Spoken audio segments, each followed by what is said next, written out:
Del libro 12 cuentos peregrinos de Gabriel García Márquez, María dos Prazeres. El hombre de la agencia funeraria llegó tan puntual que María dos Prazeres estaba todavía en bata de baño y con la cabeza llena de tubos rizadores, y apenas si tuvo tiempo de ponerse una rosa roja en la oreja para no parecer tan indeseable como se sentía.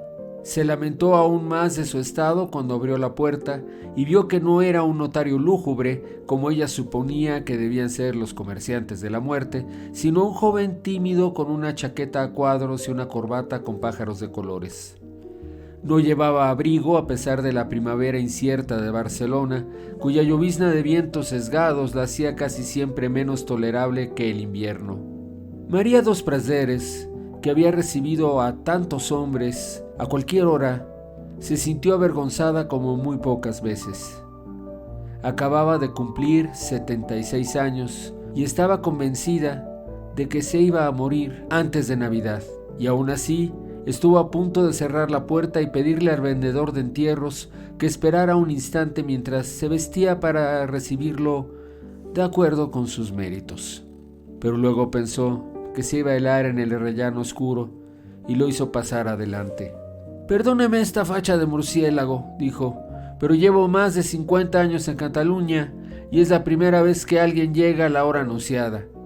Hablaba un catalán perfecto con una pureza un poco arcaica, aunque todavía se le notaba la música de su portugués olvidado. A pesar de sus años y con sus bucles de alambre, seguía siendo una mulata esbelta y vivaz, de cabello duro y ojos amarillos y encarnizados, y hacía ya mucho tiempo que había perdido la compasión por los hombres. El vendedor, deslumbrado aún por la claridad de la calle, no hizo ningún comentario, sino que se limpió la suela de los zapatos en la esterilla de yute y le besó la mano con una reverencia. «Eres un hombre como los de mis tiempos», dijo María dos Prazeres con una carcajada de granizo. «Siéntate». Aunque él era nuevo en el oficio, lo conocía bastante bien como para no esperar aquella recepción festiva a las 8 de la mañana, y menos de una anciana sin misericordia que a primera vista le pareció una loca fugitiva de las Américas. Así que permaneció a un paso de la puerta sin saber qué decir, mientras María dos Prazeres descorría las gruesas cortinas de peluche de las ventanas. El tenue resplandor de abril iluminó apenas el ámbito meticuloso de la sala, que más bien parecía la vitrina de un anticuario. Eran cosas de uso cotidiano, ni una más ni una menos, y cada una parecía puesta en su espacio natural, y con un gusto tan certero que habría sido difícil encontrar otra casa mejor servida, aún en una ciudad tan antigua y secreta como Barcelona. «Perdóneme», dijo, «me he equivocado de puerta». «Ojalá», dijo ella, «pero la muerte no se equivoca». El vendedor abrió sobre la mesa del comedor un gráfico con muchos pliegues como una carta de marear, con parcelas de colores diversos y numerosas cruces y cifras en cada color. María dos Prazeres comprendió que era el plano completo del inmenso panteón de Montjuïc y se acordó con un horror muy antiguo del cementerio de Manaos bajo los aguaceros de octubre, donde chapaleaban los tapires entre túmulos sin nombres y mausoleos de aventureros con vitrales florentinos. Una mañana, siendo muy niña, el Amazonas desbordado amaneció convertido en una ciénaga nauseabunda, y ella había visto los ataúdes rotos flotando en el patio de su casa con pedazos de trapo y cabellos de muertos en las grietas. Aquel recuerdo era la causa de que hubiera elegido el cerro de Montjuïc para descansar en paz y no el pequeño cementerio de San Gervasio, tan cercano y familiar. «Quiero un lugar donde nunca lleguen las aguas», dijo. «Pues aquí es», dijo el vendedor, indicando este sitio en el mapa, con un puntero extensible que llevaba en el bolsillo como una estilográfica de acero. «No hay mar que suba tanto». Ella se orientó en el tablero de colores hasta encontrar la entrada principal, donde estaban las 3 tumbas contiguas, idénticas y sin nombres, donde yacían Buenaventura Durruti y los otros 2 dirigentes anarquistas muertos en la guerra civil. Todas las noches alguien escribía los nombres sobre las lápidas en blanco. Los escribían con lápiz, con pintura, con carbón, con crayón de cejas o esmalte de uñas, con todas sus letras y en el orden correcto. Y todas las mañanas los celadores los borraban para que nadie supiera quién era quien bajo los mármoles estaba. María dos Prazeres había asistido al entierro de Urruti, el más triste y tumultuoso de cuantos hubo jamás en Barcelona, y quería reposar cerca de su tumba. Pero no había ninguna disponible en el vasto panteón sobrepoblado. De modo que se resignó a lo posible. Con la condición, dijo, de que no me vayan a meter en una de esas gavetas de 5 años donde una queda como en el correo. Luego, recordando de pronto el requisito esencial, concluyó, y sobre todo, que me entierren acostada. En efecto, como réplica a la ruidosa promoción de tumbas vendidas con cuotas anticipadas, circulaba el rumor de que se estaban haciendo enterramientos verticales para economizar espacio. El vendedor explicó, con la precisión de un discurso aprendido de memoria y muchas veces repetido, que esa versión era un infundio perverso de las empresas funerarias tradicionales para desacreditar la novedosa promoción de las tumbas a plazos. Mientras lo explicaba, llamaron a la puerta con 3 golpecitos discretos, y él hizo una pausa incierta, pero María dos Prazeres le indicó que siguiera. «No se preocupe», dijo en voz muy baja, «es el Noy». El vendedor retomó el hilo, y María dos Prazeres quedó satisfecha con la explicación. Sin embargo, antes de abrir la puerta, quiso hacer una síntesis final de un pensamiento que había madurado en su corazón durante muchos años, y hasta en sus pormenores más íntimos, desde la legendaria creciente de Manaus. «Lo que quiero decir», dijo, «es que busco un lugar donde esté acostada, bajo tierra, sin riesgos de inundaciones, y si es posible, a la sombra de los árboles en verano, y donde no me vayan a sacar después de cierto tiempo para tirarme a la basura».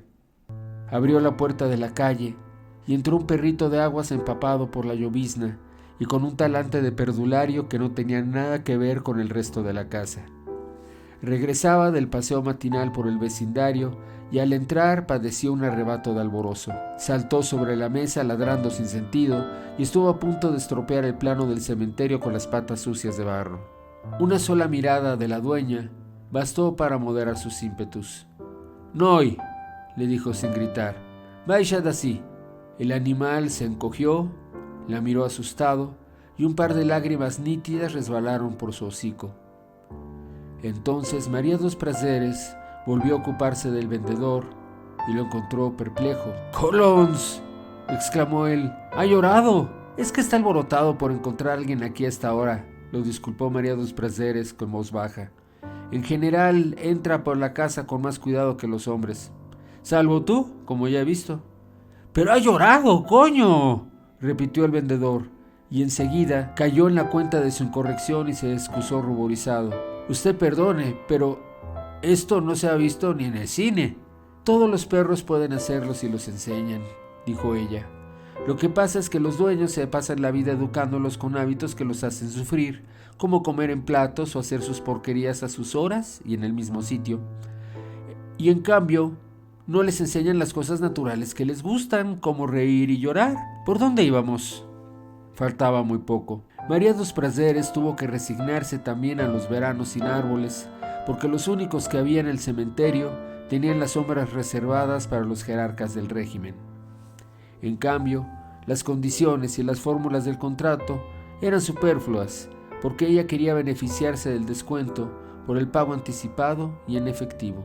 Solo cuando habían terminado, y mientras guardaba otra vez los papeles en la cartera, el vendedor examinó la casa con una mirada consciente y lo estremeció el aliento mágico de su belleza. Volvió a mirar a María dos Prazeres como si fuera la primera vez. «¿Puedo hacerle una pregunta indiscreta?», preguntó él.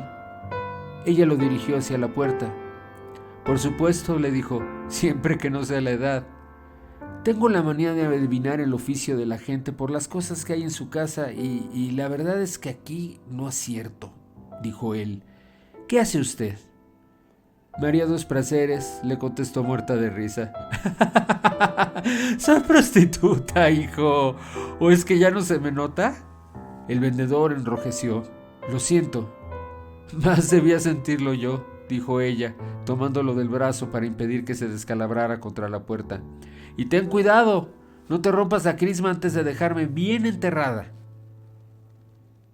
Tan pronto como cerró la puerta, cargó el perrito y empezó a mimarlo, y se sumó con su hermosa voz africana a los coros infantiles que en aquel momento empezaron a oírse en el parvulario vecino. 3 meses antes había tenido en sueños la revelación de que iba a morir, y desde entonces se sintió más ligada que nunca a aquella criatura de su soledad.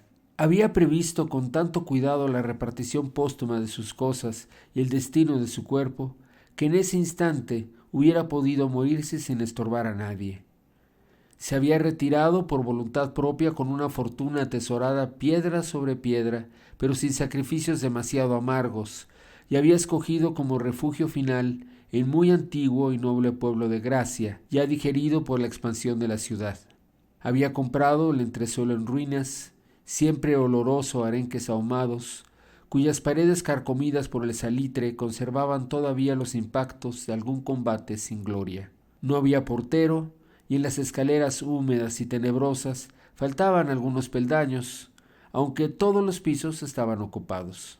María dos Prazeres hizo renovar el baño y la cocina, forró las paredes con colgaduras de colores alegres y puso vidrios biselados y cortinas de terciopelo en las ventanas.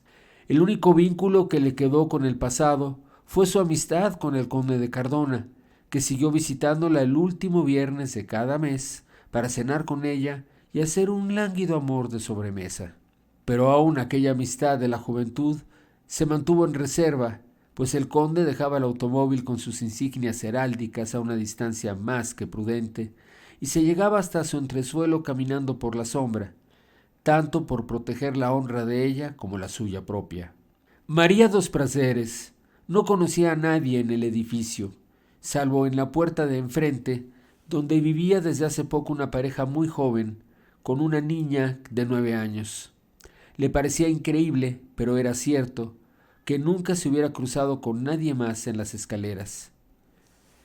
Sin embargo, la repartición de su herencia le demostró que estaba más implantada de lo que ella misma suponía en aquella comunidad de catalanes crudos cuya honra nacional se fundaba en el pudor. Hasta las baratijas más insignificantes las había repartido entre la gente que estaba más cerca de su corazón, que era la que estaba más cerca de su casa. Al final, no se sentía muy convencida de haber sido justa, pero en cambio estaba segura de no haberse olvidado de nadie que no lo mereciera. Fue un acto preparado con tanto rigor que el notario de la calle del Árbol, que se preciaba de haberlo visto todo, no podía darle crédito a sus ojos cuando la vio dictando de memoria a sus amanuenses la lista minuciosa de sus bienes, con el nombre preciso de cada cosa en catalán medieval, y la lista completa de los herederos con sus oficios y direcciones y el lugar que ocupaban en su corazón. Después de la visita del vendedor de entierros, terminó por convertirse en uno de los más numerosos visitantes del cementerio. Al igual que sus vecinos de tumba, sembró flores de 4 estaciones en los canteros, regaba el césped recién nacido y lo higolaba con tijera de podar hasta dejarlo como las alfombras de la alcaldía. Y se familiarizó tanto con el lugar que terminó por no entender cómo fue que al principio le pareció tan desolado. En su primera visita, el corazón le había dado un salto cuando vio junto al portal las 3 tumbas sin nombres, pero no se detuvo siquiera a mirarlas, porque a pocos pasos de ella estaba el vigilante insomne. Pero el tercer domingo aprovechó un descuido para cumplir uno de sus más grandes sueños, y con el carmín de labios escribió en la primera lápida lavada por la lluvia: Durruti. Desde entonces, siempre que pudo volvió a hacerlo, a veces en una tumba, en 2 o en las 3, y siempre con el pulso firme y el corazón alborotado por la nostalgia.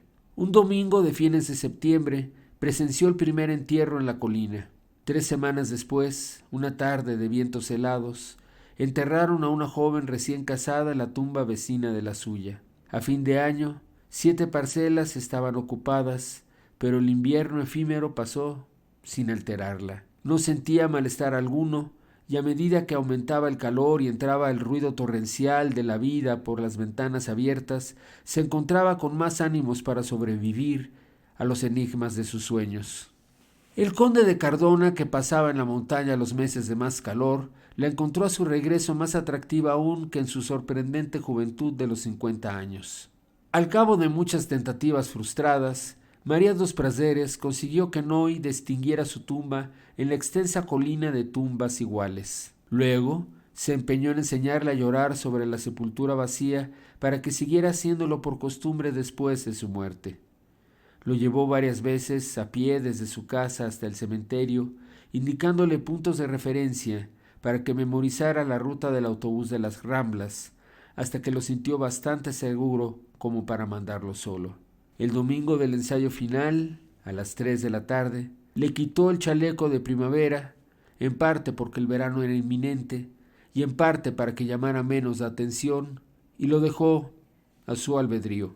Lo vio alejarse por la acera de sombra con un trote ligero y el culito apretado y triste bajo la cola alborotada, y logró a duras penas reprimir los deseos de llorar, por ella y por él, y por tantos y tan amargos años de ilusiones comunes, hasta que lo vio doblar hasta el mar por la esquina de la calle Mayor. 15 minutos más tarde, subió en el autobús de las Ramblas de la vecina plaza de Lesseps, tratando de verlo sin ser vista pues de la ventana, y en efecto, lo vio entre las parvadas de niños dominicales, lejano y serio, esperando el cambio del semáforo de peatones del Paseo de Gracia. «Dios mío», suspiró, «qué solo se ve». Tuvo que esperarlo casi 2 horas bajo el sol brutal de Montjuic. Saludó a varios dolientes de otros domingos menos memorables, aunque apenas sí los reconoció, pues había pasado tanto tiempo desde que los vio por primera vez, que ya no llevaban ropas de luto, ni lloraban, y ponían las flores sobre las tumbas sin pensar en sus muertos. Poco después, cuando se fueron todos, oyó un bramido lúgubre que espantó a las gaviotas, y vio en el mar inmenso un transatlántico blanco con la bandera del Brasil, y deseó con toda su alma que le trajera una carta de alguien que hubiera muerto por ella en la cárcel de Pernambuco. Poco después de las 5, con 12 minutos de adelanto, apareció el Noy en la colina, babeando de fatiga y de calor, pero con unas ínfulas de niño triunfal. En aquel instante, María dos Prazeres superó el terror de no tener a nadie que llorara sobre su tumba. Fue en el otoño siguiente cuando empezó a percibir signos aciagos que no lograba descifrar, pero que le aumentaron el peso del corazón. Volvió a tomar el café bajo las acacias doradas de la Plaza del Reloj, con el abrigo de cuello de colas de zorro y el sombrero con adornos de flores artificiales que de tanto ser antiguo había vuelto a ponerse de moda. Agudizó el instinto. Tratando de explicarse su propia ansiedad, escudriñó la cháchara de las vendedoras de pájaros de las Ramblas, los susurros de los hombres en los puestos de libros que por primera vez en muchos años no hablaban de fútbol, los hondos silencios de los lisiados de guerra que les echaban migajas de pan a las palomas, y en todas partes encontró señales inequívocas de la muerte. «Dios mío», se dijo asombrada, «es como si todos estuvieran muriendo conmigo». Solo había conocido una ansiedad semejante siendo muy niña en Manaus, un minuto antes del amanecer, cuando los ruidos numerosos de la noche cesaban de pronto, las aguas se detenían, el tiempo titubeaba y la selva amazónica se sumergía en un silencio abismal que solo podía ser igual al de la muerte. En medio de aquella tensión irresistible, el último viernes de abril, como siempre, el conde de Cardona fue a cenar en su casa. La visita se había convertido en un rito. El conde llegaba puntual entre las 7 y las 9 de la noche, con una botella de champaña del país envuelta en el periódico de la tarde para que se notara menos y una caja de trufas rellenas. María dos Prazeres le preparaba canelones gratinados y un pollo tierno en su jugo, que eran los platos favoritos de los catalanes de Alcurnia de sus buenos tiempos, y una fuente surtida de frutas de la estación. Mientras ella hacía la cocina, el conde escuchaba en el gramófono fragmentos de óperas italianas en versiones históricas, tomando sorbos lentos una copita de oporto que le duraba hasta el final de los discos. Después de la cena larga y bien conversada, hacían de memoria un amor sedentario que les dejaba a ambos un sedimento de desastre. Antes de irse, siempre azorado por la inminencia de la medianoche, el conde dejaba 25 pesetas debajo del cenicero del dormitorio. Ese era el precio de María dos Prazeres cuando él la conoció en un hotel de Paso del Paralelo, y era lo único que el óxido del tiempo había dejado intacto. Ninguno de los dos se había preguntado nunca en qué se fundaba esa amistad. María dos Prazeres le debía a él algunos favores fáciles. Él le daba consejos oportunos para el buen manejo de sus ahorros, le había enseñado a distinguir el valor real de sus reliquias y el modo de tenerlas para que no se descubriera que eran cosas robadas. Pero sobre todo, fue él quien le indicó el camino de una vejez decente en el barrio de Gracia, cuando en su burdel de toda la vida la declararon demasiado usada. Ella le había contado al conde que su madre la vendió y que el primer oficial de un barco turco la disfrutó sin piedad durante la travesía del Atlántico, y luego la dejó abandonada, sin dinero, sin idioma y sin nombre, en la ciénaga de luces del Paralelo. Ambos eran conscientes de tener tan pocas cosas en común que nunca se sentían más solos que cuando estaban juntos, pero ninguno de los dos se había atrevido a lastimar los encantos de la costumbre. Necesitaron de una conmoción nacional para darse cuenta, ambos al mismo tiempo, de cuánto se habían odiado y con cuánta ternura durante tantos años. Fue una deflagración. El conde de Cardona estaba escuchando el dueto de amor de la Bohème, cantado por Licha Albanese y Beniamino Gigli, cuando le llegó una ráfaga casual de las noticias de radio que María dos Prazeres escuchaba en la cocina. Se acercó en puntillas y también él escuchó. El general Francisco Franco, dictador eterno de España, había asumido la responsabilidad de decidir el destino final de 3 separatistas vascos que acababan de ser condenados a muerte. El conde exhaló un suspiro de alivio. Entonces los fusilarán sin remedio, dijo, porque el caudillo es un hombre justo. María dos Prazeres fijó en él sus ardientes ojos de cobra real y vio sus pupilas sin pasión detrás de las antiparras de oro, los dientes de rapiña, las manos híbridas de animal acostumbrado a la humedad y las tinieblas, tal como era. Pues ruégale a Dios que no, dijo, porque con uno solo que fusilen, yo te echaré veneno en la sopa. El conde se asustó. ¿Y eso por qué? Porque yo también soy una prostituta justa. El conde de Cardona no volvió jamás, y María dos Prazeres tuvo la certidumbre de que el último ciclo de su vida acababa de cerrarse. Hasta hacía poco, en efecto, le indignaba que le cedieran el asiento en los autobuses, que trataran de ayudarla a cruzar la calle, que la tomaran del brazo para subir las escaleras, pero había terminado no solo por admitirlo, sino inclusive por desearlo como una necesidad detestable. Entonces mandó hacer una lápida de anarquista, sin nombre ni fechas, y empezó a dormir sin pasar los cerrojos de la puerta para que el Noy pudiera salir con la noticia si ella muriera durante el sueño. Un domingo, al entrar en su casa de regreso del cementerio, se encontró en el rellano de la escalera con la niña que vivía en la puerta de enfrente. La acompañó varias cuadras, hablándole del todo con un candor de abuela, mientras la veía retozar con el Noy como viejos amigos. En la Plaza del Diamante, tal como lo tenía previsto, le invitó un helado. ¿Te gustan los perros?, le preguntó. «Me encantan», dijo la niña. Entonces María dos Prazeres le hizo la propuesta que tenía preparada desde hacía mucho tiempo. «Si alguna vez me sucediera algo, hazte cargo del Noy», le dijo, «con la única condición de que lo dejes libre los domingos sin preocuparte de nada. Él sabrá lo que hace». La niña quedó feliz. María dos Prazeres, a su vez, regresó a casa con el júbilo de haber vivido un sueño madurado durante años en el corazón. Sin embargo, no fue por el cansancio de la vejez ni por la demora de la muerte que aquel sueño no se cumplió. Ni siquiera fue una decisión propia. La vida la había tomado por ella una tarde glacial de noviembre en que se precipitó una tormenta súbita cuando salía del cementerio. Había escrito los nombres en las 3 lápidas y bajaba a pie hacia la estación de autobuses cuando quedó empapada por completo por las primeras ráfagas de lluvia.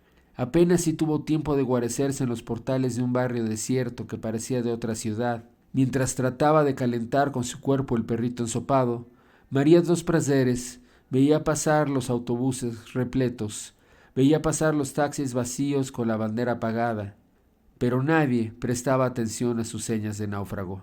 De pronto, cuando ya parecía imposible hasta un milagro, un automóvil suntuoso de color del acero crepuscular pasó casi sin ruido por la calle inundada, se paró de golpe en la esquina y regresó en reversa hasta donde ella estaba. Los cristales descendieron por un soplo mágico y el conductor se ofreció para llevarla. «Voy muy lejos», dijo María de los Prazeres con sinceridad, «pero me haría un gran favor si me acerca un poco». «Dígame a dónde va», insistió él. «A Gracia», dijo ella. La puerta se abrió sin tocarla. «Es mi rumbo», dijo él. «Suba».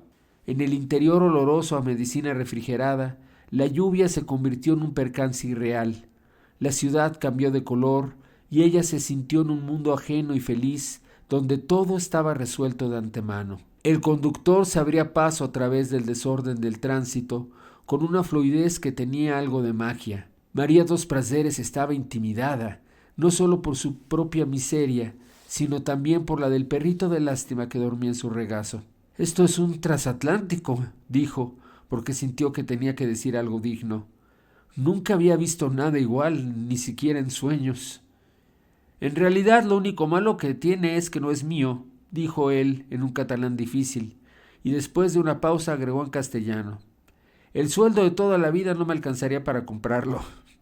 «Me lo imagino», suspiró ella. Lo examinó de soslayo, iluminado de verde por el resplandor del tablero de mandos, y vio que era casi un adolescente, con el cabello rizado y corto y un perfil de bronce romano. Pensó que no era bello, pero que tenía un encanto distinto, que le sentaba muy bien la chaqueta de cuero barato gastada por el uso y que su madre debía ser muy feliz cuando lo sentía volver a casa. Solo por sus manos de labriego se podía creer que de veras no era el dueño del automóvil. No volvieron a hablar en todo el trayecto, pero también María dos Prazeres se sintió examinada de soslayo varias veces y una vez más se dolió de seguir viva a su edad. Se sintió fea y compadecida, con la pañoleta de cocina que se había puesto en la cabeza de cualquier modo cuando empezó a llover, y el deplorable abrigo de otoño que no se le había ocurrido cambiar por estar pensando en la muerte. Cuando llegaron al barrio de Gracia, había empezado a escampar. Era de noche y estaban encendidas las luces de la calle. María dos Prazeres le indicó a su conductor que la dejara en una esquina cercana, pero él insistió en llevarla hasta la puerta de su casa, y no solo lo hizo, sino que estacionó sobre el andén para que pudiera descender sin mojarse.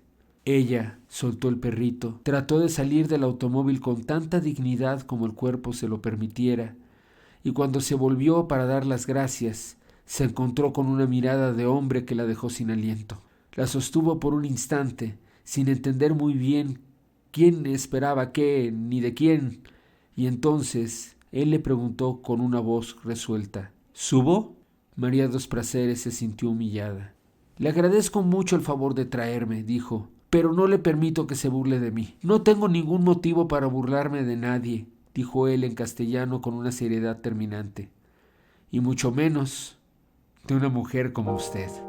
María dos Prazeres había conocido muchos hombres como ese, había salvado del suicidio a muchos otros más atrevidos que ese, pero nunca en su larga vida había tenido tanto miedo de decidir. Lo oyó insistir sin el menor indicio de cambio en la voz. «¿Subo?». Ella se alejó sin cerrar la puerta del automóvil y le contestó en castellano para estar segura de ser entendida: «Haga lo que quiera».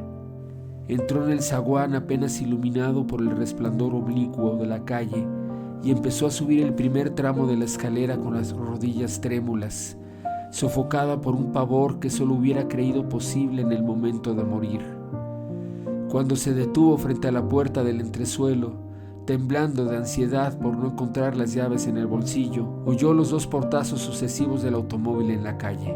Noé, que se le había adelantado, trató de ladrar. «¡Cállate!», le ordenó con un susurro agónico. Casi enseguida sintió los primeros pasos en los peldaños sueltos de la escalera y temió que se le fuera a reventar el corazón. En una fracción de segundo volvió a examinar por completo el sueño premonitorio que le había cambiado la vida durante 3 años y comprendió el error de su interpretación. «Dios mío», se dijo asombrada, «de modo que no era la muerte».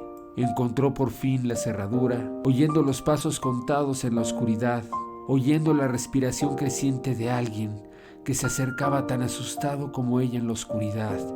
Y entonces comprendió que había valido la pena esperar tantos y tantos y tantos años y haber sufrido tanto en la oscuridad, aunque solo hubiera sido para vivir aquel instante.